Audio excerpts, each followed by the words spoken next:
जय माता दी दुर्गा कवच केवल एक पाठ ही नहीं बल्कि एक अलौकिक सुरक्षा कवच है। यह शक्ति, विजय, भक्ति और आत्मविश्वास प्रदान करता है। नवरात्रि के दिनों में इसका पाठ विशेष फलदायी होता है और माँ दुर्गा की कृपा भी शीघ्र प्राप्त होती है।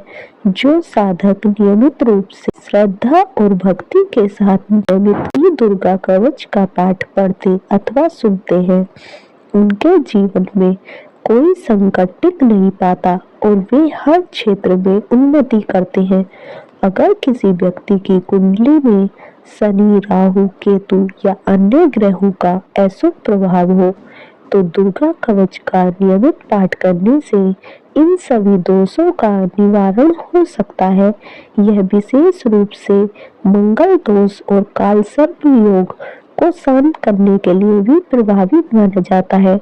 अगर कोई अपने परिवार और घर की सुरक्षा चाहता है तो उसे प्रतिदिन श्री दुर्गा कवच का पाठ करना चाहिए। यह न केवल घर की नकारात्मक ऊर्जा को समाप्त करता है बल्कि परिवार में प्रेम, समृद्धि और सुख शांति भी बनाए रखता है। आइए पूर्ण श्रद्धा और विश्वास के साथ श्री दुर्गा कवच का पाठ प्रारंभ करें और माँ की कृपा प्राप्त करें। सभी मिलकर प्रेम से बोलिए, शेर वाली माता की जय। इस पाठ से शरीर के सभी अंगों की रक्षा होती है। यह पाठ महामारी से बचाव की शक्ति देता है।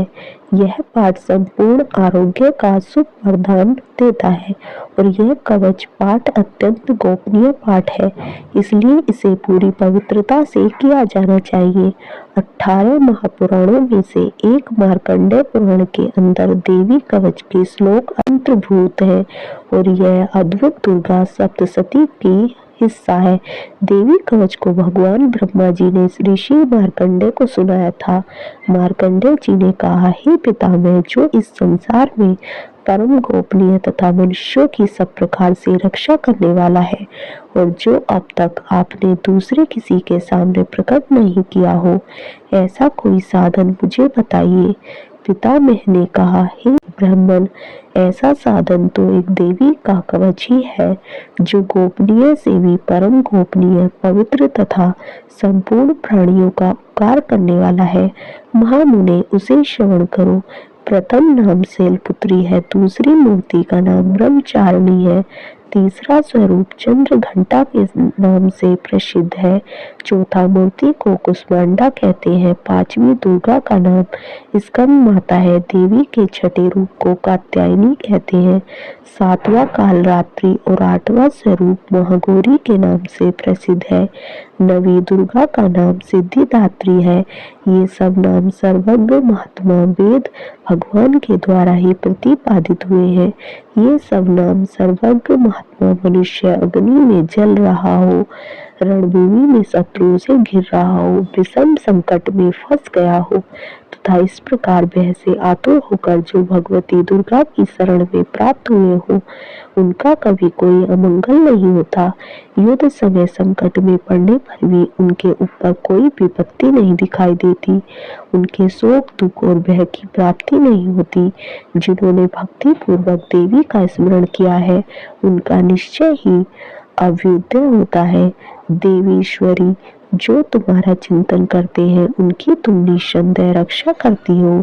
चामुंडा देवी प्रेत पर आरूढ़ होती है, बाराही भैंसे पर सवारी करती है, इंद्री का वाहन ऐरावत हाथी है, वैष्णवी देवी गरुड़ पर ही आसन जमाती है, माहेश्वरी वृषभ पर आरूढ़ होती है, कुमारी का मयूर है, भगवान विष्णु की प्रियतमा लक्ष्मी देवी कमल के आसन पर विराजमान है और हाथों में कमल धारण किए हुए है।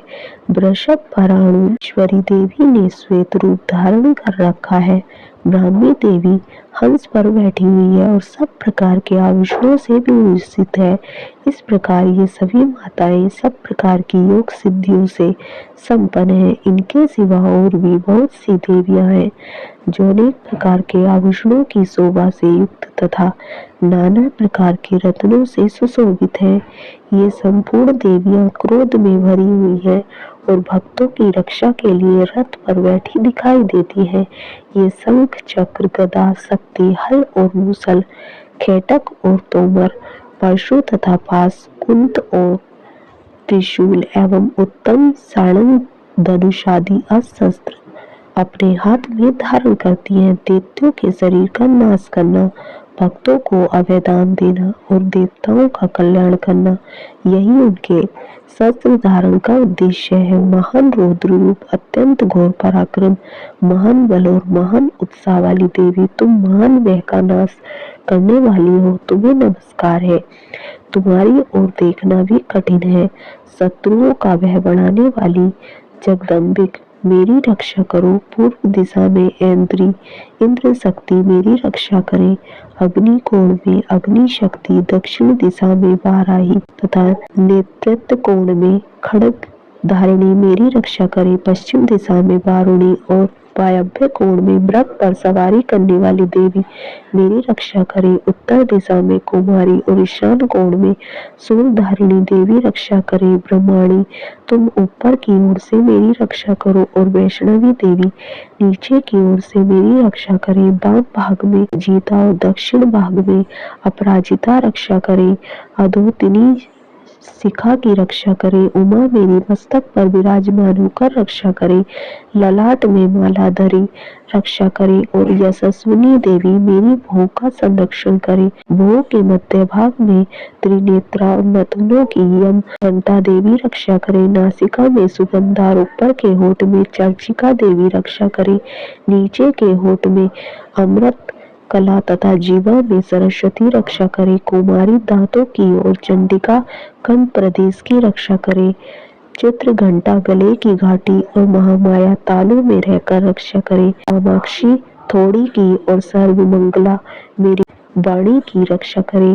भद्रकाली ग्रीवा में और धनुधरी पृष्ठवंश में रहकर रक्षा करे। कंठ के बाहरी भाग में नीलग्रीवा और कंठ की नली में नल को भी रक्षा करे। दोनों कंधों में खड़िंगिनी और मेरी दोनों भुजाओं की व्रतधारिणी रक्षा करे। दोनों हाथों में दंडनी और उंगलियों में अंबिका रक्षा करे। सुलेश्वरी नखों की रक्षा करे।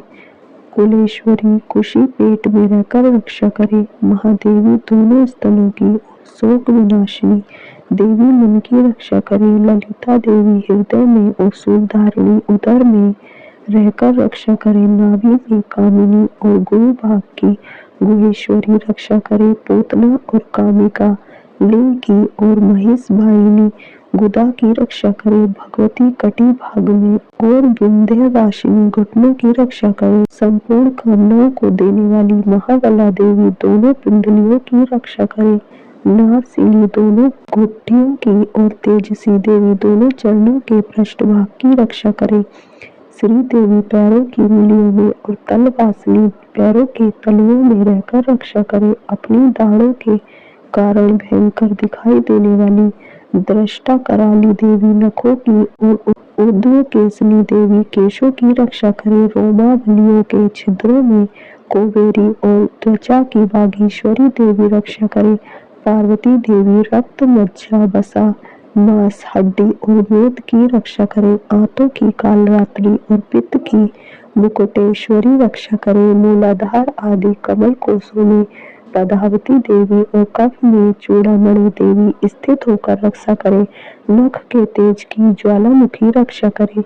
जिसका किसी भी अस्त्र से भेदन नहीं हो सकता, वह अवेदा देवी शरीर की समस्त संधियों में रहकर रक्षा करे। ब्रह्माणी, आप मेरे देह की रक्षा करे। दत्तेश्वरी छाया की तथा धर्म धारिणी देवी मेरे अहंकार मन और बुद्धि की रक्षा करे। हाथ में ब्रज धारण करने वाली ब्रज हस्ता देवी मेरे प्राण अपान व्यान उदान और समान वायु की रक्षा करे। कल्याण से शोभित होने वाली भगवती कल्याण शोभना मेरे प्राण की रक्षा करे। रस रूप गंध, शब्द और स्पर्श, इन विषयों का अनुभव करते समय योगिनी देवी रक्षा करे तथा सत्व गुण, रजोगुण और तमोगुण का रक्षा सदा नारायणी देवी करे। बाराही आयु की रक्षा करे, वैष्णवी धर्म की रक्षा करे तथा चक्रिणी चक्र धारण करने वाली देवी यश, कीर्ति, लक्ष्मी, धन तथा बुद्धिया की रक्षा करे। इंद्राणी आप मेरे गोत्र की रक्षा करे। चंडिके तुम मेरे पशुओं की रक्षा करे। महालक्ष्मी पुत्रों की रक्षा कर। भैरवी पत्नी की रक्षा करे। मेरे पति की सुपथा तथा मार्ग की सेन करी रक्षा करे। राजा के दरबार में महालक्ष्मी रक्षा करे तथा सब और व्याप्त रहने वाली विजया देवी संपूर्ण भयों से मेरी रक्षा करे। देवी जो स्थान कवच में नहीं कहा गया है रक्षा से रहित है, वह सब तुम्हारे द्वारा सुरक्षित हो, क्योंकि तुम विजयशालिनी और पाप नाशिनी हो। यदि अपने शरीर का भला चाहे तो मनुष्य बिना कवच के कहीं एक पग भी न जाए। कवच का पाठ करके ही यात्रा करे। कवच के द्वारा सब ओर से सुरक्षित मनुष्य जहाँ तहाँ भी जाता है, वहाँ उसे धन लाभ होता है तथा संपूर्ण कामनाओं की सिद्धि करने वाली विजय की प्राप्ति होती है। वह जिस अभिष्ट वस्तु का चिंतन करता है उसको निश्चय ही प्राप्त कर लेता है। वह पुरुष इस पृथ्वी पर तुलना रहित महान ऐश्वर्य का भागी होता है। कवच से सुरक्षित मनुष्य निर्भय हो जाता है। युद्ध में उसकी पराजय नहीं होती तथा वह तीनों लोकों में पूजनीय होता है। देवी का यह कवच देवताओं के लिए ही दुर्लभ है। जो प्रतिदिन नियम पूर्वक तीनों संध्याओं के समय श्रद्धा के साथ इसका पाठ करता है उसे देवी कला प्राप्त होती है तथा वह तीनों लोकों में कहीं भी पराजित नहीं होता। इतना ही नहीं, वह अब मृत्यु रहित हो 100 से भी अधिक वर्षों तक जीवित रहता है। मकड़ी, चेचक और कोढ़ आदि उसकी संपूर्ण व्याधियां नष्ट हो जाती हैं। कनेर, भांग, अफीम, धतूरे आदि का स्थावर, विष, सांप और बिच्छू आदि के काटने से चढ़ा हुआ जख्म, विष तथा अहिफेन और तेल के संयोग आदि से बनने वाला कृत्रिम विष, ये सभी प्रकार के विष दूर हो जाते हैं, उनका कोई असर नहीं होता। इस पृथ्वी पर मारण, मोहन आदि जितने आविचारिक प्रयोग होते हैं तथा इस प्रकार के मंत्र यंत्र होते हैं, वे सब इस कवच को हृदय में धारण कर लेने पर उस मनुष्य को देखते ही नष्ट हो जाते हैं। ये ही नहीं, पृथ्वी पर विचरने वाले ग्रह देवता, आकाशचारी देव, विशेष जल के संबंध से प्रकट होने वाले गण, उपदेश मंत्र से सिद्ध होने वाले निम्न कोटि के देवता, अपने जन्म के साथ प्रकट होने वाले देवता, कुल देवता, माला, कंठमाला आदि, डाकिनी, साकिनी, अंतरिक्ष में विचरण करने वाली अत्यंत बलवती भयानक डाकिनियां, ग्रह, भूत, पिशाच, यश, गंधर्व, राक्षस, ब्रह्म राक्षस, बेताल, कुष्मांडा और भैरव आदि अनिष्ट कारक देवता भी हृदय में कवच धारण किए रहने पर उस मनुष्य को देखते ही भाग जाते हैं। कवचधारी पुरुष को राजा से सम्मान वृद्धि प्राप्त होती है। यह कवच मनुष्य के तेज की वृद्धि करने वाला और उत्तम है। कवच का पाठ करने वाला पुरुष अपनी कीर्ति से विभूषित भूतल पर अपने सुयश से साथ साथ वृद्धि को प्राप्त होता है। जो पहले कवच का पाठ करके उसके बाद सप्तशती चंडी का पाठ करता है, उसकी जब तक वन, पर्वत और काननों सहित यह पृथ्वी टिकी रहती है, तब तक यहाँ पुत्र पौत्र आदि संतान परंपरा बनी रहती है। देह कांत होने पर वह पुरुष भगवती महामाया के प्रसाद से नित्य परम पद को प्राप्त होता है, जो देवताओं के लिए भी दुर्लभ है। वह सुंदर दिव्य रूप धारण करता है और कल्याण शिव के साथ आनंद का भागी होता है। इति देव्या कवचम संपूर्णम। जय माता दी।